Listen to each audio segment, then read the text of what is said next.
Hi, I'm Darrell, And I'm Elia. and we are Black Nerdy Scholars.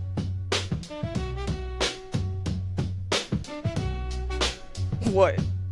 I was trying to think of a thing to say at the beginning of the episode, and I was just coming up with a blank. Hey, how are you? I guess we could say, hey, how's it been? Good. Third week of classes. So I'm approaching the halfway mark of the Ooh. quarter. Yeah. Are the kids bad yet? No, they're pretty good so far. That's good. I don't know if they're reading. Are you but still doing the Gothic focus class? I consider not Yeah. doing it, but then I'm like, ooh, it's more work to transition into doing something else. So fuck it, I'm gonna stick with it. You got to redo the syllabus. You got to make sure you've read the stuff you want to teach. Yeah. Whole different set of assignments. I feel like as long as I can maintain a decent level of participation, something out of, nothing too optimistic because I know it's 9:30 a.m. But if I can get a couple people participating or not, then I'm fine. Yeah. My track record for like the 4 or 5 classes that I've taught were like 3 students each semester that like really got it, that like really locked in, with like 1 or 2 students that were already ahead of whatever the thing that I was teaching. Yeah, no, that's good. I had a student tell me he already wrote his paper, and I'm like, what? But like, was it good? Did you read it yet? Oh, I'm not gonna read it for a while because I'm still gonna make him go through like the revision process and whatnot, and do peer revisions and whatnot. Yes. But yeah, he was like, I just have so much to do. Craft. I just did a bunch of work ahead of time. I'm like, oh, okay. Yeah. Sure.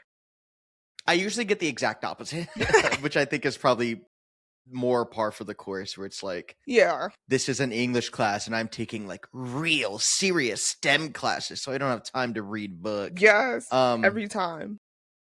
Yeah. I hate it when like the conversation periodically comes back online, or just like whenever students share the sentiment in person about like the difference between STEM and humanities classes, as if they're not deeply intertwined with each other. You gotta know how to read them fucking lab reports, and you gotta know how to read the articles and synthesize the information to understand people's findings and whatnot. Yeah. Like, I'll walk through the Aristotelian Appeals. Mm-hmm. And for those who don't know, you've probably heard the terms before, but maybe you don't remember. But there are Aristotle, who was like the old Greek guy, had a like pyramid of sentiments, human sentiments that you should appeal to, that you need to appeal to in order to land an argument. And there are 3 main ones. There are like a couple. There are at least one more other ones that most people don't talk about. But the 3 main ones are ethos, logos, and pathos. Yeah. Which are credibility, logic, and emotion. And one of the exercises I love doing with my students is like I'll do the whole Aristotelian Appeals. I'll do the big triangle on the board, and then I'll ask them to like write a little just short paragraph of like, which of these do you think is most important? And most of them will say pathos. A lot of them will say logos. And it's like, it doesn't really matter how I feel if the argument isn't like backed by fact. And I'm like, yeah, but not really. Like, first of all, you can make facts say a lot of stuff. You can take data and manipulate it, or even without manipulating, just pitch it in a way that kind of obscures what you're getting at. And then also, most storytelling to it. There's a storytelling to it. Yeah. Which is also why I use it for the literature class and not just like a I don't know, debate class or something like that. But most people won't give a shit about what you're pitching if it doesn't feel good. You can pitch the facts, you can be credible, especially these days with the anti-intellectuality, the anti-intellectual crisis and the like decay of professionals, right? People don't care if that doesn't feel good in their gut. Yeah. Absolutely. I think so. This is only kind of tangentially related. Just thinking of anti-intellectual, and also connecting it to your bit about trying to get a couple of students. The thing that a lot of English, like literary students that aren't humanities majors, fail to value is craft, right? Yes, it's all about And results. yes, it's all about results. It's how do I get the correct answer or the good enough grade or whatever. And it's like I get that, like you're paying money to be in university, but it's not just university students. It is a plague across. People don't really care as much about learning craft when it comes to any kind of storytelling, whether that be music, writing, film, especially with just the rise conversation. of generative AI. I feel like Yeah. even less so they care about craft. Yeah, it's like generative AI is made for the students that go, why do I need to learn this in class? And also gives them the wrong answers to a bunch of shit. Because Um, ChatGPT yeah, be lying through I would say through its teeth, but it's not a human, so through its binary code, and that's the problem. it just be making shit up. It doesn't know when it's lying. So how can you Yeah, expect to trust it doesn't know anything. It is a pattern recognition software. Yeah. I know it's like when this collection of data points are together, usually the thing that gets the user to use me more is responding with this collection of data points. Mm-hmm. Cool.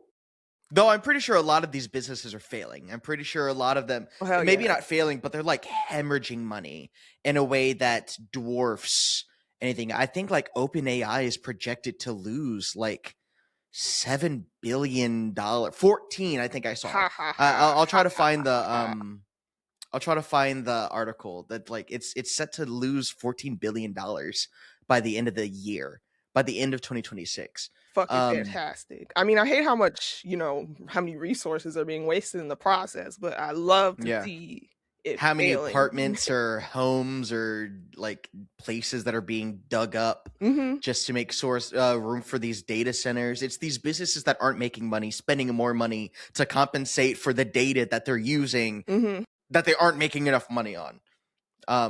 Yeah, just round and round and round. Yeah. The reason I brought this up is because I'm not sure how much of Booktok you're on. But there's been a recent over the past like week or two as of this filming, there's been a big like hubbub. I'm old. In on the Booktok, on the like the literary side of TikTok. Because it started off with this user whose name I don't remember. But it was this like blonde white woman that was like the books, but like Booktok is filled with anti-intellectual like sycophants that crave shitty books and defend them through the guise of enjoy what you want.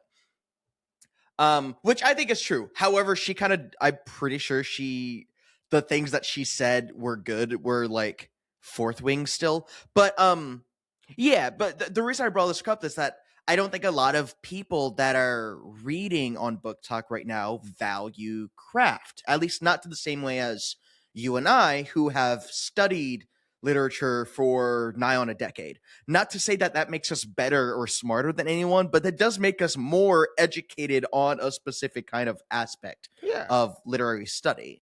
Experts in our field. And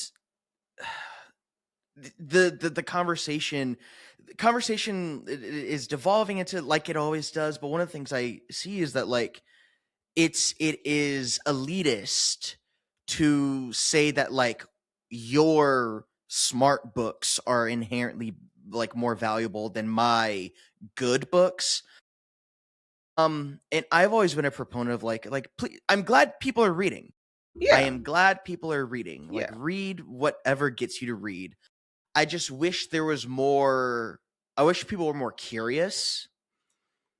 And I wish people cared more about craft. It's wild to think that there's a book lover out there who has not and never will like pick up a Toni Morrison novel. Like that's fucking tragic. Yeah. And I don't get me wrong, same way I enjoy like a Lifetime movie, I might enjoy like, you know, a book that's not top tier in quality. But yeah. But to say it's elitist, to, you know, perhaps say, hey, my Toni Morrison book has more value to me than, I don't know, my shitty erotica book, which now Yeah. whatever, not all erotic. But the point is that it's like in the fear of being critiqued, or, you know, or the fear of people saying quote unquote bad things about things you like, now everyone it's like, we can't critique anything at all. Yeah. Which is just I think that's a huge anti-critical part of it. thinking. Everyone's clutching their pearls. Yeah. Because if they say the wrong thing, now they're the bad guy. The villain of the week. Like that lady who got ate the fuck up because I don't know, she was talking shit about romantasy books. I mean, yeah, she got ate up. I mean, like I there is value to romantasy, and I want to be clear, right? Like, romantasy is not just fantasy books that have romance. Yeah, it yeah, is a specific subgenre that comes with a specific style of writing, and because it's so popular now, publishers are churning this kind of book out ad nauseum, right? Because that's what makes money. Mm-hmm. And I'm glad a lot of people enjoy them, but on like, as someone looking in, right, someone that has not read too much of these books, like I haven't read Fourth Wing, I haven't read Akatar or anything like that. I want you to correct me if I'm wrong. If you've read these books, they seem not all the same. That is too reductive. They definitely seem samey, right? It does feel like people are clinging to a singular idea of comfort because it's safer. I think we're seeing also the tropification of literature, and I think that's super prevalent in romantasy, since there's certain tropes that, you know, are like standard for the for I haven't read too much romantasy, but I know of like, actually I think Sarah J. Maas is back in the hot seat because she just of her handling of talking she did about some other Breonna shit Taylor's with all of her death. books. Yeah, she, you know, some white bullshit. Oh, I haven't heard about that. Yeah, that is related to quote that, unquote but, white bullshit. Yeah. But it's like, you read these books and it's like, oh, it's so it feels so dependent on archetypes, if that makes sense, versus like actually fleshing out characters and having, you know, character driven novels. It's like, here are the tropes you're gonna see, and here you know how they're gonna unfold, because tropes are, you know, the tropes, like enemies to lovers. You know how the fucking enemies to like I kind of need to know exactly how this plays out for me to enjoy it. And I hate books that I kind of hate that too. I hate it. Yeah. I think of so many great reading experiences I had as a kid and whatnot. You know, you have the synopsis. There's nothing wrong with, you know. Yeah. But I would go into the book, you know, not fully knowing what to expect, and then, you know, the emotional roller coaster of going through the story with the characters, and, you know, plot twist, things happening you don't expect. And then, yeah, I just think the tropification of things, I feel like that experience is more rare now. Yeah. And I know that, like, identity does play a role. Like, predominantly the demographic that we're referring to are like white women. Yeah. And stereotypically, and I don't mean this any kind of individually, just vague sweeping generalizations, take them with as much salt as you can. there is a bit of a resistance or an apathy towards breaking the mold, especially when it comes to race, religion, uh, age, like gender, all these kinds of things. And I think it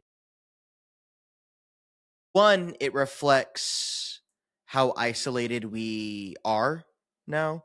I think people are so closed in general, like even us to a degree, even the like just since quarantine, the way people interact with the world is different. But there's this like assumption,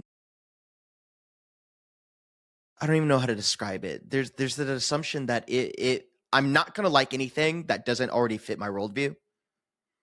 Yes. And I guess for one, you had to read one of these books first.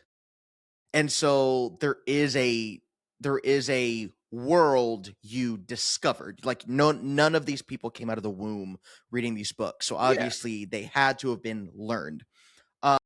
And so there's no reason why they can't be like other books can't be discovered. But also I think there's a lot of trauma from grade school, right? I think more people than are willing to admit, and I think honestly probably us included, or me included, are reacting to quote unquote lessons from their developmental years than they care to realize. Absolutely. I think a lot of people think of like literary, like what they would deem like more literary books as like, well, those are things that are assigned to me for school, and I hate school, so I'm not reading those books. Okay. It's like this very zero-sum view of like books you read in school. It's like, oh, if my teachers tell me to read it, it must be boring. I don't want to read that.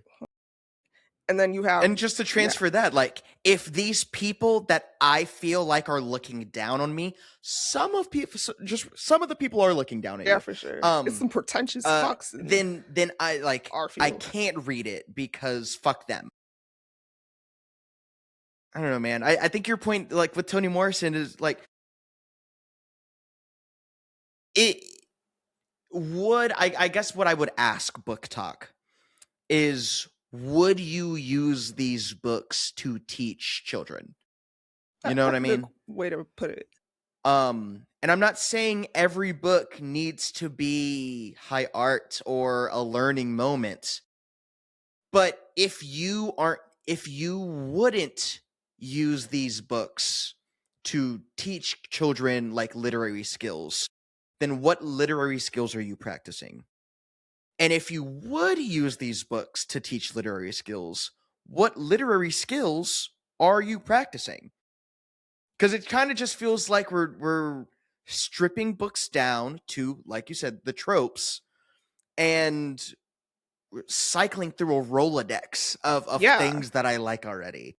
It's like you put it in a generator and you have like a scenario just pops out, like enemies to lovers, force proximity, which I almost got into some monster fucking shit. I lost the plot, but Sure.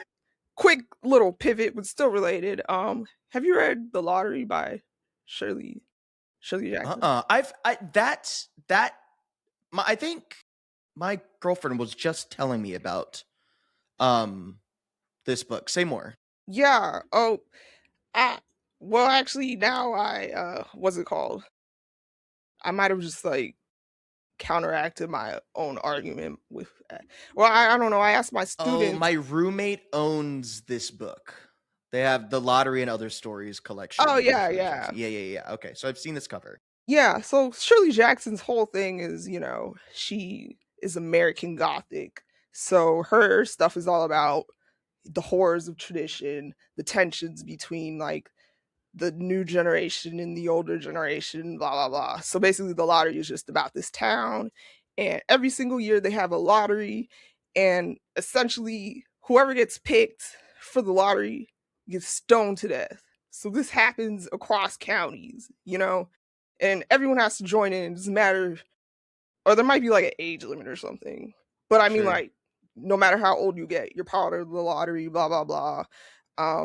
But yeah, I do want to add really quick, like, if that sounds familiar, this short story was written in like 1948 or something like that. So any resemblance to any, I don't know, major franchises such as the Hunger Games or something, like, this is a part of the conversation from decades ahead. Yeah, go ahead. Hell yeah, like, did I preempt a thing you were gonna say? No, I was just gonna say I was so surprised that I only had like 3 students who had ever read the lottery out of, I guess, like 23. But yeah. I just remember reading that in school and being like, what the fuck? I'm scared. Why did you show me this teacher? But thank you to that teacher who showed me. Wait, I don't know why I pointed at the sky like they're dead. I hope they're not dead. Rest in peace. Rest in peace. Thank you for showing me this. Yeah, no, I think that feeling is probably, I don't want to say permanently lost, but it is a lost art, right? And I kind of mean that across the board, not just in reading. Like, discovery is different. Yeah. I'm thinking about like TV shows, right? Without cable, you kind of have to pick things knowing what they are. And so we can't, or not we can't, it's harder to stumble across stuff. And it's harder to show, like, to appreciate the things that came before, because there's no money in like showing them over and over public again. Domain shit. Yeah. The whole thing, it sucks. I think if I could just talk to every person on Booktok, I would just say, keep reading the books you're reading, but like occasionally throw in a different one. Yeah. Be curious. Be curious. And if you don't want to be curious, then like, what does reading do for you? Let me never say that. I know the answer. It comforts them. It sedates them. This might be a tangent, but like, I think we've gone too far with quote unquote escapism. Absolutely. I think it's like, well, I read these books as an escape. The books are material. The book is in your hand. How much escape can you truly have? Right? It is a book that was manufactured by people, written by a person, at least for now, about themes and plots that are influenced by the stories that came before and the events that people have gone through, right? It hasn't escaped. The text that you like is grounded in reality because it's formed from the human experience. And so, like, go ahead. I was just even thinking about, it almost feels like sort of an essence of reading has been lost. I don't know, this might just be my own approach to things, but I always thought of, reading books as you're entering a different way to look at the world, no matter what you're reading or whatnot, you're getting a different perspective, and it not necessarily to numb, because I felt a lot of things looking into these different worlds as I read and whatnot. But now it's more of like, I don't want to be in the world. I don't really want to feel anything. It's bad. Sedation. Yeah. I think looking into what's the language just used? Looking into different worlds. Yeah.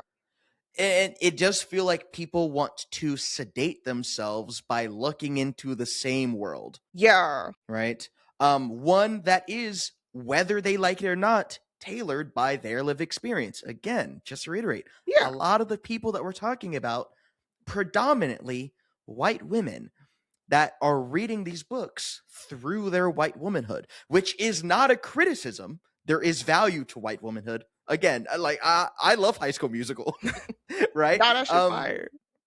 Gas, right? But you are... It's like the conversation is like, well, why should I have to go into anyone else's world? And I'm like, is that really what you want to live in? This isolation? And honestly, some people would probably say yes. Yeah. Everything's so bad outside. I just need this one thing, and I need 2 boys to kiss. Otherwise, I can't be happy. I'm like, okay, whatever, man. Yeah. This was not Fujoshi shade. Just so y'all know, it's not what it was. Yet. Yeah. Yeah. I don't know. Okay. Hold on. Okay. Fujoshi, Japanese anime, Jujutsu Kaisen. Boom. There's the segue. So at this recording, Jujutsu Kaisen's already started. 4 episodes are out. I just want to say I love JJK. The fandom be Fujoshiing out. Fujoshiing the fuck out. Say more. Oh, there's just I just see the boy love is super strong with this fandom. I mean, there's some like really clear, obvious, easily shippable characters like Geto and Geto and Gojo are like frame. Even if it's not explicit, even if it's not like these 2 boys kiss each other, there's so many little things that Gege and Katami did to like plant those seeds and to clearly indicate a specific kind of affinity for each other. Whether that is sexual or not doesn't matter. There's an episode of the podcast where we talk about like the magic third thing, and that's Geto and Geto. For sure. Or sorry, Geto and Gojo. Like they care about each other in a way that is definitely other than platonic, but might not necessarily be sexual or romantic, but it's something akin to that. It's always easy to ship the secret third thing, I think. It's always fun. Well, not always fun. I won't say that, but and so as of now with JJK, like we're starting the Culling Games arc. You've read it. You've read JJK in its entirety, yeah? No. Oh, okay. Is this the furthest you've gotten? I've stopped somewhere in the Culling Games. I don't know. Okay. Where I low-key forgot where I stopped, but I've read at least past these 4 episodes. I know that. Okay. I've read all of it twice. And something that you'll discover, something that the internet says, it kind of gets a little awkward towards the end. Yeah. I still love it. I think Gege got sick a lot. And tired. there were like deadlines issues, and I guess they just wanted to finish. Shit happens but I think thematically it sticks the landing. I just think plot-wise, it's like there's a lot of empty or open threads. There's like new information being pitched right up into like the very chapter, and I'm like, dude, it's too late to be learning. It's too learning. Too late. You gotta get it in the arc before that at least. I don't know. Like don't make me learn at the end. Yeah. But I did want to talk about the JJK so far, because I know there are a couple of conversations that are happening online that I kind of want to get at. Seen any of them. Really? So there are a couple. So the first one is like Yuta. There's this framing in the first episode where Yuta Okotsu, re-enters the story after not seeing him for a while, and there's this like shot of him standing above. That it is pulled from the manga, but it's definitely like a little more exaggerated in the anime. And a lot of people's first thought when they saw that is gay. Why is he standing like that? Why is he? Do you know what I'm saying? Where he's standing on the building. Yeah, and he's like getting his sword ready, and he's kind of like arching his back. Maybe I watched too much JoJo Bizarre Adventure, but like I never had thoughts of sexuality even when that occurred. I mean, I'd agree. I think I did. I thought it was like awkward drawing it, not because there's anything wrong with it, just because I remember the frame, and I was like, oh, that's not how I remember that looking. Mm-hmm. But even if it is particularly feminine, I think that kind of tracks for Yuta. So much of Yuta's body, so much of his character is wrapped up in a feminine masculinity, right? His powers, so much of his power comes from the girl. So much of his motivation is the girl, is Maki, Maki, and stuff like that. Yeah. He's a shy boy that got that thing on him, and the way he interacts with other people is stereotypically not that masculine. Yeah, I think I've never listened to the dubs before, but I decided like, fuck it, I'm getting ready. Let me put the dub on for the first 2 episodes. So, Yuta's voice actor in the dub, he has a higher pitched voice. I actually like the dichotomy between him and Maki. And Maki, she got this deep ass lady voice, and Yuta's is more softer and feminine. I love that contrast. But I'm like, this, it suits his character. Especially he's that in dude this who was world. hanging out with all the girls, growing up, not because of sexuality or anything, but because that's just his surroundings. Yeah, and like there's a power in that, right? I think like even looking at Naoya, who is just introduced for this arc, and his whole thing is that like power is the only thing that's important. Women are stupid and I hate them. Boys rule, girls drool. He's giving Red Pill podcast, bro. Yeah. He is honestly the way to describe it. Yeah. And then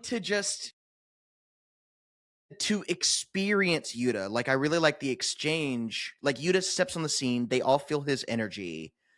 And immediately Naoya's demeanor switches. Like, I'm on your side. And there's no aggression, there's no bloodlust. See how fast he defers to another man. Naoya. That's how but that's what a lot of red pill dudes are. I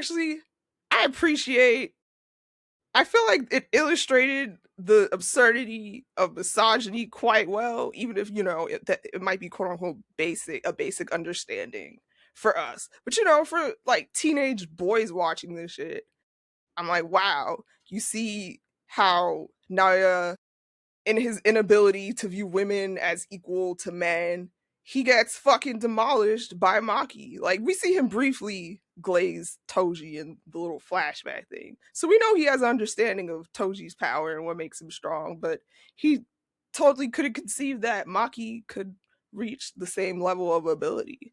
And that's why his ass dead.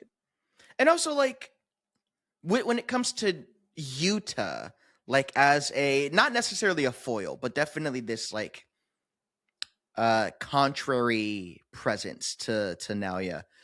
I think, what was I going to say? Yuta's understanding of strength, or I guess Yuta's value towards strength, is not there. There is very little like, I don't care about you because of what value you bring to me, right? It's even when he meets Yuji. This whole thing is gonna be full of spoilers. After he kills Yuji, like fakes the death, and he comes up. Yuji's like, "Why did you help me?" And he's like, "Well, other people that I care about you, and that's it. That's all I need, right?" And that concept is so foreign to a lot of unfortunate, to the Naoyas of the world, right? That doesn't make sense. Well, why would I care about him if he hasn't proven he's valuable to me? Is that really how you want to live your life? You know what? And I also really appreciated the conversation between Naoya and Choso. And, they're talking about, Naoya's talking about why he hates his brother, blah, blah, blah. And it's like, oh, why do you hate them so much? Choso asks. And he's like, because they're weak. And he's like, and Choso, he's like, weak? They're your brothers. Yeah. They made you who you were. You are who you are because your older brothers existed before you. And like Choso said, like, you know why I'm strong? it's because I had to, I had to do things for myself because he's the firstborn or whatever. So it was a lot of trying and failing. And he tells Naoya that, if I fail, then at least my younger brothers will know not to take that path. And if I success, then at least my brothers can follow me to that path of success. So you just see how his value system and how he regards his family and the people around him is just completely different. Yeah. And it's cool seeing both Choso and Yuta, how, they're...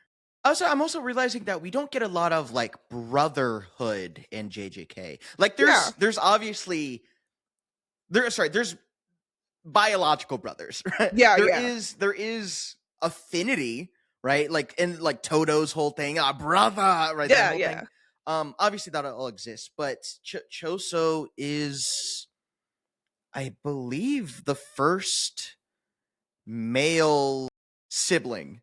Yeah. Or at least the only one at this point. And I just like he hit it right on the nose when it comes to family dynamics, right? Yeah.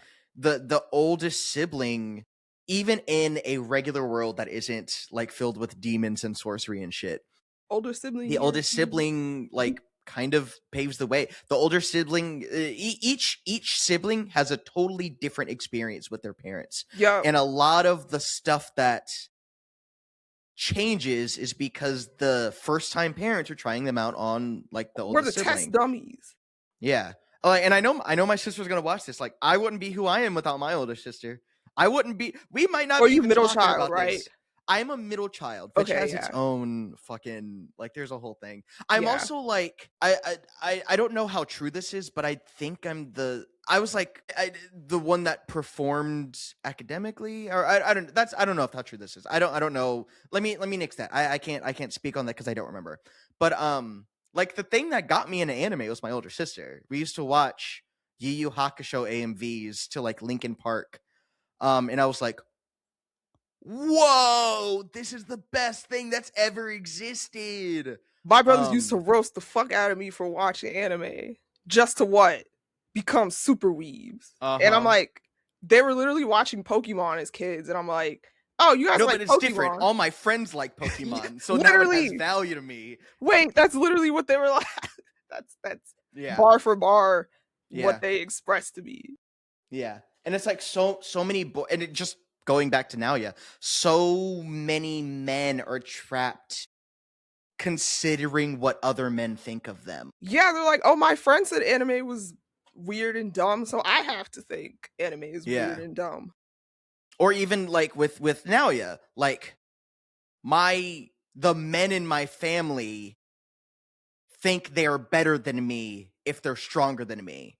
Thus, I must be better than them when I'm stronger than them. And I have to make it hurt. That there's that whole thing. Yeah, and also like just thinking of gender, right? Like this is also by this time the Maki episode has come out, which first of all, woo, good. Loved that. I love that scene. I thought it was gonna be 2 episodes, but I'm glad they like caught it in an episode. I love the way just like structurally they bookended it, like with her walking towards the Zenin clan in the morning, and then just the what's the term? The mirror, there's a filmic term that I can't remember, but like the ending of like her walking out, that whole thing, and also just thinking of gender, right? Like Naoya was like the way that he insulted her was gendered, right? Yeah, stupid bitch, ugly, whatever, right? She got a nice rack, a woman's place is behind what you. Else? They look at her fucking titties, like that whole thing. And it's so funny because like one, that her gender has not been too big of a deal. Yeah. Right, there hasn't been not that I can think of. There hasn't been a moment where she's like, "Well, I have to work extra hard because I'm a girl." If anything, her gender has mostly been discussed by Nobara. Yeah. Because Nobara clung to her because she was like, wow, this is the type of badass bitch I want to be. I want to be her. And like that doesn't seem to be any kind of that, like her gender has nothing to do with who she is. And also that manifests in something that I think is incredibly feminine, right?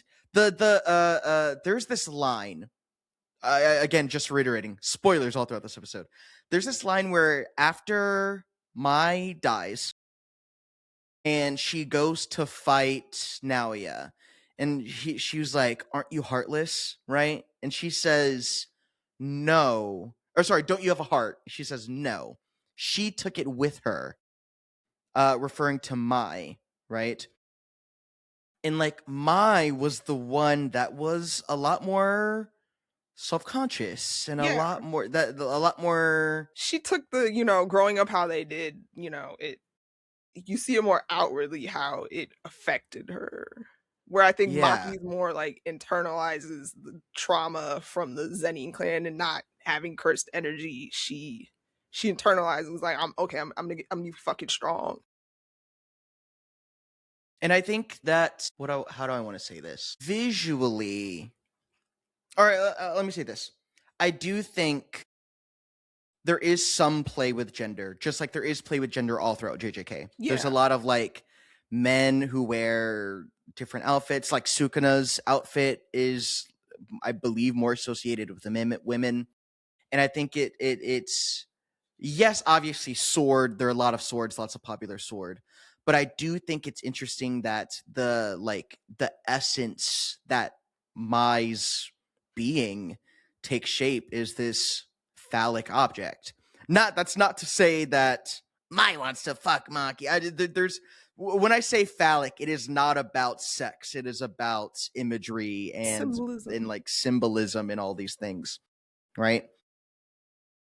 It's almost like the thing that she was missing was this, like this kind of like symbol of masculinity, but she's in control.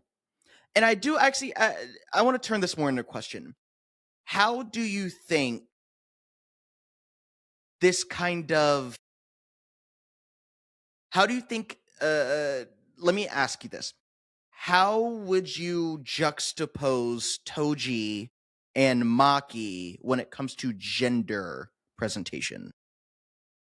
Yeah, I think Toji also isn't interesting in the gender conversation because he's non-traditionally masculine or non-masculine in certain ways. Like, for example, he takes his wife's last name, which is not standard. He has his reasoning for it. But I even think about how Megami has a girl's name. Like like his daughter has a girl's name. And I think the juxtaposition with Maki and Toji, I think it becomes especially interesting in how they view Toji as this, this catalyst for, sort of unraveling, someone capable of unraveling the Zenin clan. Specifically a catalyst that they can't control. Yeah, they cannot. One that they can barely perceive. Yeah. And while the clan isn't. Do you hear the sirens? I do hear the sirens. Hold on, take a beat. Okay, go ahead. Okay. Yeah, so while the rest of the clan isn't necessarily as outwardly misogynistic as Naoya, I do think we see that misogyny in how no one would have ever thought that Maki could have become the sort of threat that Toji was. None of them could have predicted it at all. They're like, okay, we're gonna take Maki out. Her dad's like, I'm gonna leave y'all bitches here to die. First of all, oh my god, her dad really sucks. Goddamn. Yeah, that nigga's awful. He's like, you guys are my only failure in life because you were born. You were born in a way you couldn't control. But I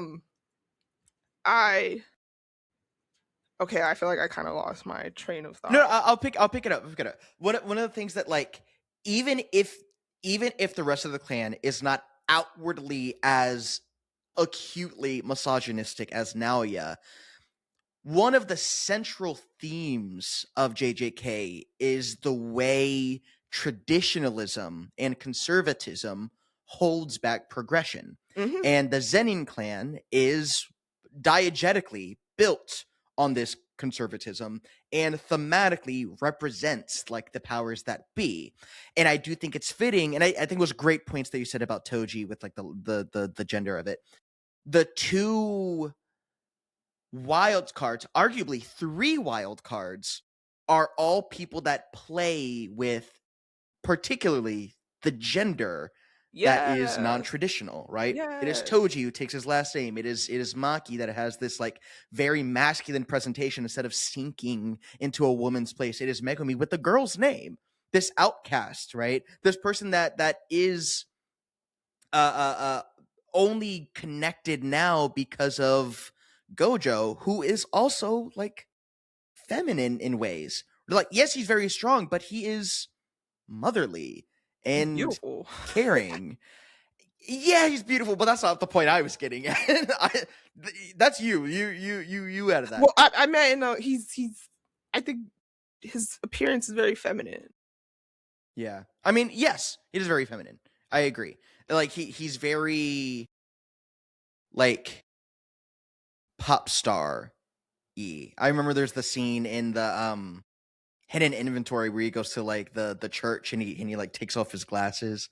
Yeah, so just like thematically, the thing that undid literally this entire clan was their refusal to accept these anomalies.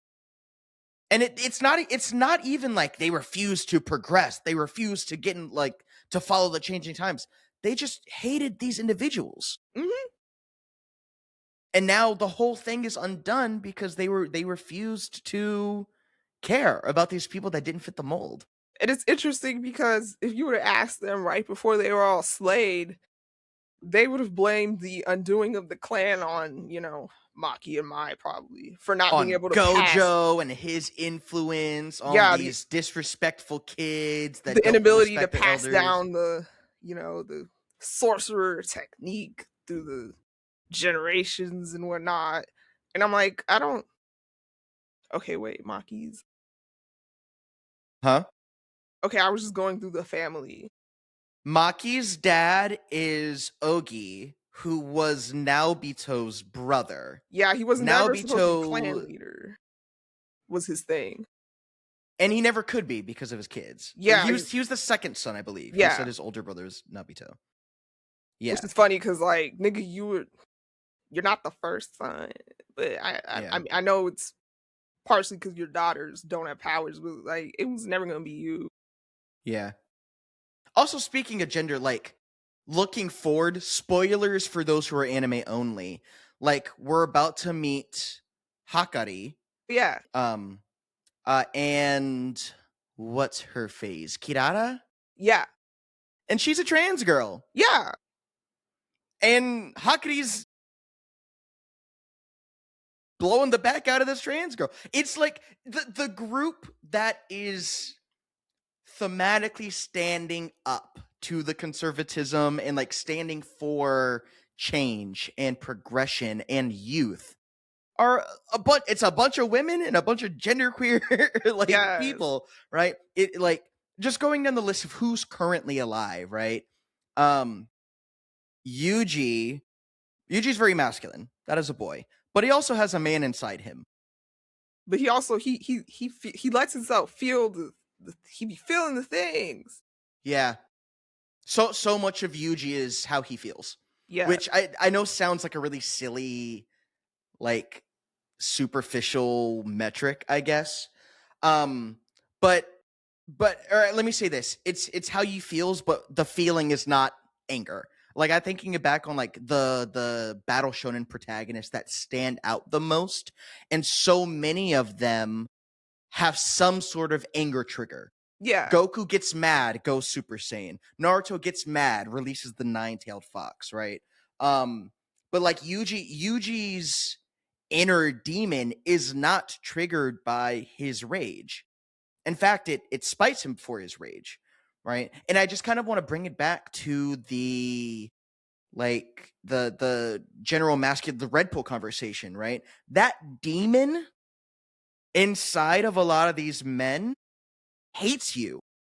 Sukuna be roasting the fuck out of you constantly. He hates that right? shit.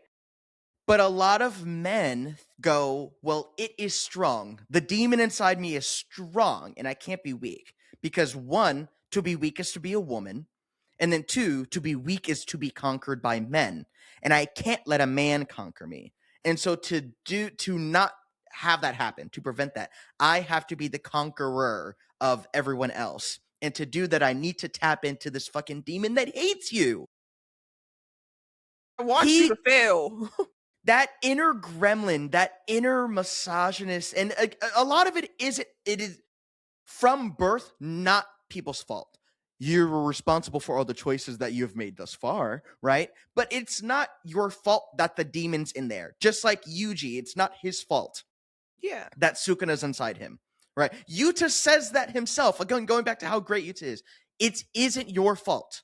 This happened to you. Yuji's 15. He should be playing Fortnite. He should be learning how to drive, you know? Yes. Farming and shit. Instead, he is responsible for the weight of the world. The thing that Gojo and Nanami wished he didn't have to do. The whole reason Gojo and Nanami fought is so that the youth could have childhood. But the world, the conservatives, the powers that be, the curses of the past keep making the youth more and more adults faster and faster. And we can see that in real life right now. So many people have been adultified by the world, and it is not sustainable. And it leaves a lot of people, especially young men, with this curse of this power that comes at the cost of humanity, which is Sukuna's whole thing. He's this man that needed to get more powerful, that his only goal was power, and so he sacrificed his humanity. And now his sacrifice of humanity is plaguing this child who should be on Roblox or some shit. Having crushes, though. Huh? Or like on Roblox having dumb crushes, you know. Yeah, he should be having dumb crushes. He should be learning how to talk to at least women, because we know he likes those, right? He should be hanging out with his friends. And he really doesn't have a choice in the matter of doing any of this. Well, I mean, he couldn't consent because he's a child, but when Megumi's giving his little pep talk, also I have to say, I think it's so cute how like Yuji's like, if Sukuna takes over, you gotta kill me, Yuta. And then Megumi's like, no, I'll just have him kill you after I die. Like, it's like, they're like, no, I'm gonna die. It's like, no, I'm gonna die. Yuji's like, no, I'm doing this to prevent you dying. It was really cute. Yeah. But anyways, when Megumi is basically like, we don't, I don't remember verbatim what the line was, but you know, you don't get to stop because you feel like you want to stop. Yeah. And our job as jujutsu sorcerers is to keep going, which is kind of what Todo said too in the Shibui arc. He's like, yes, this sucks. Yes, you feel bad. You gotta put it away and do it later. Because this doesn't stop. You gotta keep going, right? And yeah, I keep saying the word theme. But like the feeling of in the face of all of this death and chaos and pain, you gotta keep going. You have to keep going. That's what being alive is. And the best thing we can do is make it so that way the next generation doesn't have it as bad. But to do that, it takes a lot of time. You have to keep going. It takes time to cultivate the next generation in order to replace the powers that be, which want you dead or in line. Whole thing, it sucks. It sucks. But that's what it is to be in that world, and that is what it is to be alive now, especially for the youth. I mean, really for everyone, but like people are growing up. There's a child being born right now. that is born into a world where Trump might start World War III, I guess. I don't know. We just gotta wait and see. Gotta wait and see. I'll say it. I don't want Greenland. Yeah, I'm kind of good. I'm kind of good. I'm good off Greenland. I'm good. Cool Y'all can keep it, please. We don't need it. We got Greenland at home. It's called Alaska. Literally. We got some Greenland in the fridge. We don't need to get more. Yeah. Any other thoughts on JJK you want to get off your chest? Is there anyone we haven't talked about? Oh, there is something I did want to talk about. I saw a lot of people upset about episode 3 because the whole episode was like explaining. See, I was gonna say I actually quite appreciated that episode. I agree. The Culling Games the rules are super convoluted, and I thought all the visuals were actually extremely helpful, and I felt like it allowed me to understand like Kenjaku's motivation in line with like the Culling Games, and I felt like it just kind of addressed everything. It was nice because I feel like what people are not really thinking about is this is information that has to be relayed, and getting that from the medium of a manga, of course, it's just easier to like write out information and, just have little visuals like that. So I felt like that was taken a lot into consideration as they made it in the episode. And I'm like, wow, I kind of wish when people had a lot of information kind of being thrown at you in an anime, I kind of wish it was more visual, I think that they did a great job with it. I completely agree with you. And also like I enjoyed it. Again, thematically, rules are incredibly important to both the plot and the symbolism and stuff of the series. Rules, so much of it is about rules, tradition. It's also about how people manipulate the rules in order to get ahead, right? So much of Jujutsu sorcery. There's a scene that is coming up in this season. So double, triple spoilers. There's a fight with the character, and that character's whole thing is like, Jujutsu is nothing but con. It is nothing but a con act. Every fight, every rule, every use of power, when you fight, Jujutsu is nothing more than convincing your opponent one thing, so that way you can take advantage of them. And you can see that about. Yeah. I won't say any names, and I won't even say the fight because I don't want to spoil it. But I love. First of all, I love that fight. So good. I'm glad that Gege made it so that way explaining your power gives it more power, because it's just a fun way to lean back on a trope of like calling out attack names and like people stopping to sometimes explain, tropes are good. sometimes tropes are good, right? Especially when you evolve them and like play with them and like critique them even. Yes. But then also most people use that as a way to trick. Either most immediately it gives them a power boost, but then also people will be like, well, I explained it this way, so they'll think that it works this way, and then just kidding, there's an extra effect that I didn't say, or something like that. And just in terms of what it takes to break through traditionalism, because those are the powers that be, you have to learn the rules to break them. And I think that's true across the board. We talk about that a lot in writing. In writing, yes. Say more. Oh, I don't know. I feel like that was just one of my favorite rules, quote unquote, or things I was told growing up as a writer. It's once you master the rules of writing, grammar, how can you break grammar rules if you don't know grammar? It's just a fact.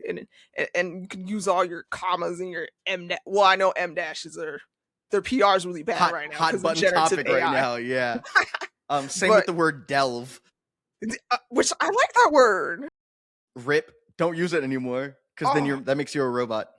But yeah, no, I tell that to my students too. It's like, you got to learn the rules to break them, because it's like, at the end of the day, there is no universal good writing. Yeah.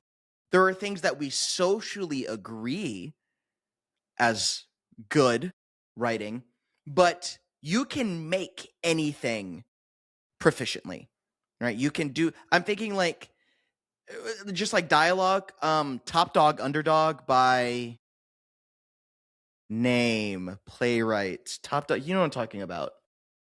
The play, Sure. Top Dog, Underdog by Susan Laurie Parks. It's a play. It's a stage play. Filled with vernacular. Their eyes were watching God. There you go. Filled with AAVE, filled with vernacular, filled with accent work, right? And on its surface, or like superficially, a person would be like, well, that's not proper English, so it's not worth as much. But also they have a really bad reaction to their eyes and Beloved, especially. Yeah. Because the vernacular. But all three of these texts that we just read are incredibly acclaimed, very important Black text, right? Mm-hmm. And so like at the end of the day, you can do anything. However, one, you are going to be judged by the powers that be on how well you know and use the fundamentals that they say are important. And then two, the stuff that you want to do will be better when it's a choice to break free from a tradition as opposed to coming from ignorance. But a lot of people don't want to learn the middle parts. Yeah. So they go straight to anyone can do anything. Nominated for like most nominated things, 16 nominations. It'd be Titanic. Period. Yeah.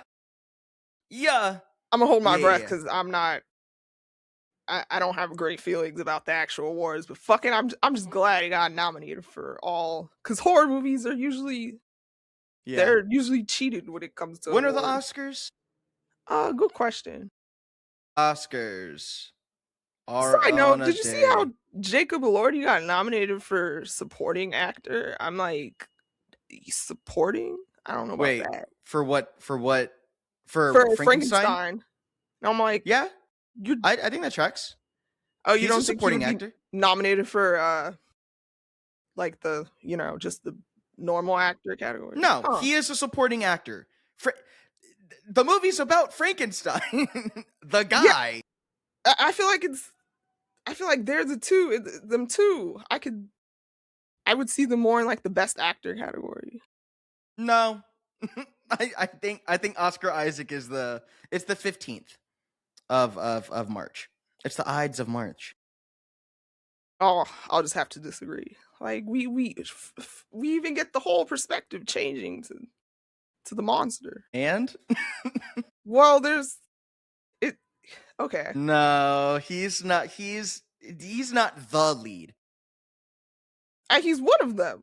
Sure, he is one of the leads for sure. Yeah. But so is like Mary in Sinners, or no, who got nominated? The actress that played Annie. I don't remember her name. Yeah, she's one of the main characters. Yeah, for sure. I know the difference between supporting and the the lead actors. I'll just have to disagree with him being in the supporting actor category. Okay. Well, while you disagree, where else can they find us, Elia? You can find us on Blue Sky. You can find us on TikTok, YouTube, or anywhere they have podcasts.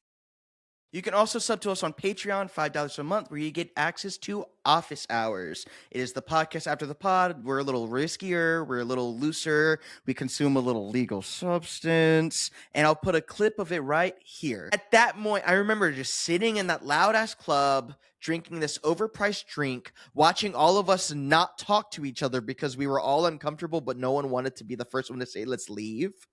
Going, I don't want to be friends with you guys anymore. But I didn't stop being friends with them until like years later. But I remember that moment so vividly. I was just like, I have outgrown you. I have outgrown these friends. It's a painful realization. So come join us if you can. If you can't, that's okay too. If you like the video, like, comment, subscribe. And until we see you next, stay black, stay nerdy, and read books. Please read. Read some books. I'm reading Wuthering Heights right now for the movie. Yeah, I gotta start that.